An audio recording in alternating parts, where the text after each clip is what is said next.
ladies of society. Okay, it's ladies of society. We got to bring you the real, the raw, the truth. That's what we got to do right here today. So listen, now, my ladies of society, what makes a woman sexy? Do you ladies think it's a confident woman, an aggressive woman? What type of woman you think is sexy? I think a confident woman, a self-assured woman, a woman that can make her own decisions, that doesn't need a man in her life or a partner in her life, but wants someone. I think that's incredibly sexy. No matter, I don't think it has anything to do with physical appearance. I think it's really the light that comes from inside. And you can tell when you go to a party or something, you look at a woman, you're like, that woman's very attractive, but she doesn't even know it. You know, like she's got a lot to offer, and she's over there timid and shy. I'm like, you know, get out there. What do you think, India? Confidence is definitely key. There are different women who wear different things, and the way they execute it, the way they carry themselves has a lot to do with Being it. comfortable in your own skin. Yes. Yeah. So definitely, I'm more geared toward the natural beauty aspect. I understand that the enhancements are fine, and as long as they're for show, you know, as an accessory. If you're confident without all the accessories, sure of yourself, ambition is sexy. Yep. When Ambition you is definitely accomplish a Ambition, goal as a drive. woman, and that empowers you to accomplish more goals, that's sexy. Having your own money. Uplifting other women is definitely sexy. Yeah, and then definitely. having your own money, because there's one thing that my brother told me, as far as women using what's in between their legs to get things, that has no power. If you're relying on that to have someone pay your bills, they can change their mind and go with someone with a cheaper rate next month. So, Sad. so my goodness. It's sad to me to think that you have to rely well, on in this someone to society, do that. Yeah. that's what is That's being true. I don't glamorized. think- But Sugar babies and things of that nature. I have to So- say, I agree with both of you ladies, but all in the same breath, it's the same thing with some men. They look for women who have money, and some women look for men who need their money. You know, it's the same thing. Well, yeah, it's a as power a, trip. as a control we factor. have no power It's control. unless we're definitely. using our power. And so Yeah. the thing is, for me, what's sexy about a woman is the sexual instrument between her ears, Right. here, Now, as opposed to in between your legs. That's what I was going to say. That What's is what's sexy to your vocabulary, your me, intellect. Yeah, the mind. exactly, is a woman's intelligence. That's sexy Yeah. to me. Right. Because my grandmother, and my mother too, but more so my grandmother, always told me that despite anything, like beauty fades. Exactly. After a while, beauty fades, and Stupid then is what are you forever. going to fall back on when that beauty fades? You need to be independent, you need to be smart, you need to definitely have your own. Yeah. And it's okay when you meet that special someone that you incorporate, you know, what's yours with theirs, but you still always have your own. You still always have, independent. yeah, definitely.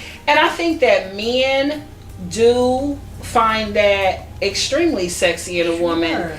but it has to be the right man, because you definitely don't want any opportunist ladies. That's and Well, the I- intimidation factor. Exactly. And the Because they were mind taught is to be providers. So if the Yeah. woman is able to hold her own, that means she does not need you per Right. se. yeah, but she there wants are you. but there Yeah. are certain men who only want a woman who needs them. Needy. They And that's want a her control to be, factor. and that's Oh, yeah. Because exactly when you it and is. unfortunately Right. what you see is, let's get on the infidelity. The infidelity with the wealth, because they go and buy, like Kobe's wife. No one has ever forgot about that. He went on a whole trial. He was being unfaithful. Even though he was falsely accused of what happened, he was still out cheating on his wife. Right. And it made national news. He bought her this huge ring, and they're still married right now. Yeah, they're still And married so to this day. if he wasn't wealthy, would that have happened?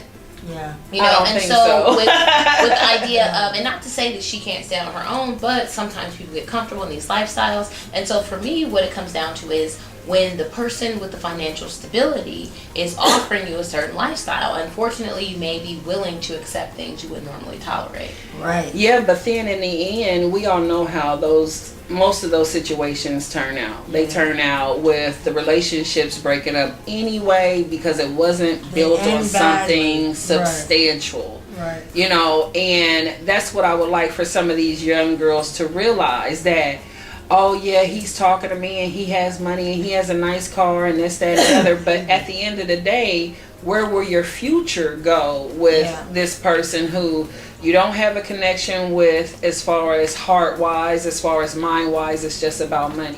So in that case, no, that relationship. What happens when the money goes? Yeah, well, they you go see, to the next person with the money. I mean, what happens when there's no money? You know, They leave these. yeah, they Exactly. leave. They So I definitely think, what, leave. to your point, I think the mind is a powerful tool, and I think a woman that has a really good brain and can articulate and can make her own decisions and can, you know, show that she is okay being independent and has an independent mind and her own thoughts.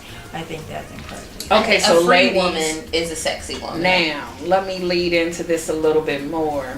So let's give a couple of scenarios just to enhance this a little bit. Okay. So what if you have a couple and they start out together in their careers and the woman excels at her career, okay?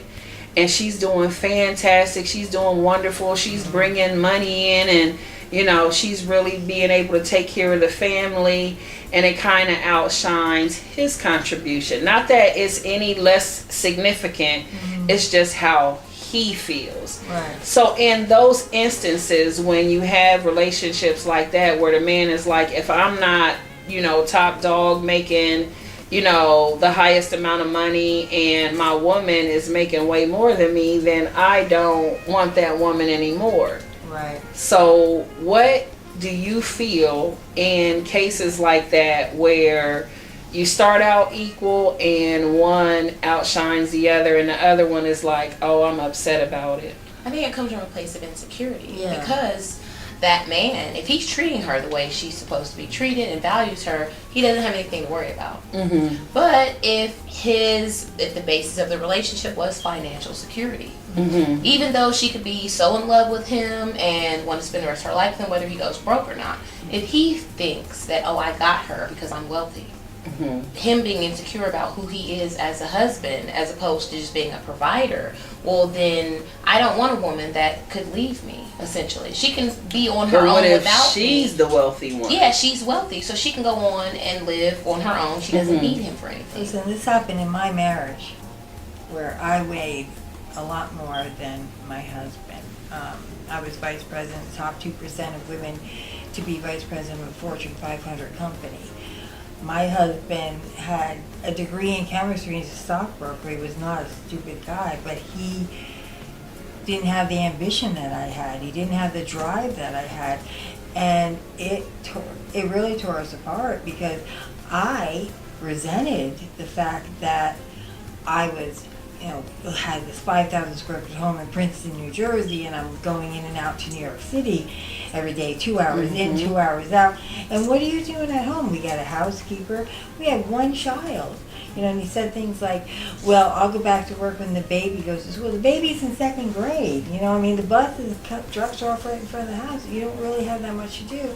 And to me, I was trying to be that, you know, take care of my child, make sure she gets all the attention that she needs, have a job, keep a house, you know, have friends, and it Do really, you feel like that once he felt like, oh wow, my wife is successful, now I don't have to do much? Oh yeah, I think and you know, he was lazy basically. Do you at feel some like point. that with you seeing that side of him and him become that way, do you feel like that it started interfering with your, not just your feelings, because I'm sure Yeah. your feelings, you know, Right. you felt some sort of way, but do you feel like that your feelings in your relationship changed as far as this may not be the man for me? Oh, totally. And you know what else I felt too is that when he would assert like, no, we're not going to do that, or you know, like I want to do that, and he'd make a decision kind of without me. that would really get me upset, because I felt like, how can he say that and make those decisions when he's not contributing to the But bottom line? if you weren't successful, would that conversation or that feeling even be had? Yeah, I mean, I don't know. So does entitlement come with Yeah. being the breadwinner, is what Yeah. I'm saying, because he can't make these moves without me. But if it were a husband that was the provider, Sure. the wife would spend money on the children within reason. No one would be upset if she wouldn't spend $100 at Oshkosh B'gosh, Right. because the kids needed dinner. Yeah. But when the That's husband true. does it, she's the breadwinner. You're supposed to, it's separate because I'm the one earning it. And so I think that that can change the dynamic of a relationship, Yes. who the provider It is. definitely Or does. just having them be responsible for something, like, okay, maybe you don't make as much money as I do, whatever, but you buy the groceries, and but it was all on me. And you know what I felt at times, and it was like the light bulb went off. I felt, now I know what the burden that a man feels that has to have a job, take care of life, take care of kids, family, all that stuff. It was a heavy burden, and it really, at times it was too much for me. I thought, he's not contributing, and I even said to him at some point, just, you got a degree in chemistry, go out and be a substitute teacher, have adult conversations, just hanging around the house all day waiting for our daughter to get off the bus. It really bothered me. And so, Wow, it seemed like y'all kind of like switched parental roles. Yeah. Yeah. But then, I mean, is that wrong? Because if it was a mom waiting on Sure. her That's how we were kids raised. that's But how if we were They're the raised. Yeah, nurturers and and they're the providers. if I felt like he was at least contributing to that, but there were times where I thought, okay, you don't do laundry. I do mountain of laundry on the weekend. We have a housekeeper. We live on an acre. We have a lawn service. What do you do all day? That kind of the way I felt. Wow, it Yeah. seemed like it was And really. he was Yeah, it was vacationing and you were working hard. Oh my So, yeah, that God. But definitely it just makes a difference. seems like it's so funny because if you switch the gender, you hear women. But the parental say- role would be a little stepped up. Yeah, Yeah. true, Exactly. true. But all in the same breath though is it's so funny to hear a woman's perspective from it. And I know that if it was a man who was saying that, we women would be all over him like, oh my goodness, no. So it still brings it back to, number one, society's views, how it used to be years ago, Right. how it is now in 2019. And of course, we always say, oh, well, men should be doing this, men should be doing that. And it's like, ladies, we can't have it both ways. Yeah. We want chivalry, but we Gender want to be bender. independent. Yes, So I want it all. I want yeah. to come home from Yeah. my 10-hour shift, and Yeah. I want this backwater yeah, we and all this medical do. We prepared. all do. I want it all. But is that Yeah. a I want to be reality, treated ladies? like a lady, Well, Sometimes yeah, it's- we and all I want do. you to respect me as a boss. Yeah, that's true. But is that reality, ladies? Not always. Not always. It's circumstantial. I say for In the basic- world, in our minds. basic premise of my whole life is there's a fine line between a lot of it. I mean, it's like It's true. it's a very fine line that we walk. Well, at the end of the day, it depends on the relationship you establish with that significant other. And that's the importance of it, is to get to know each other, open that dialogue and communicate. And of course, definitely love, understanding, supportiveness, and all that great ingredients to a relationship.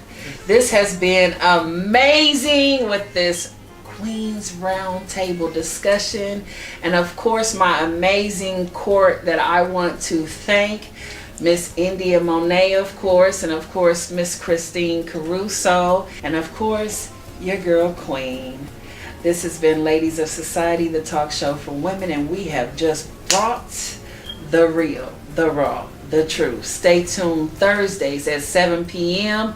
and tune in, support, watch, and definitely subscribe on that YouTube channel, Queen of Queens, where you can catch all past episodes and some live entertaining performances, all that great stuff and more. Continue to watch. God bless, peace, and love.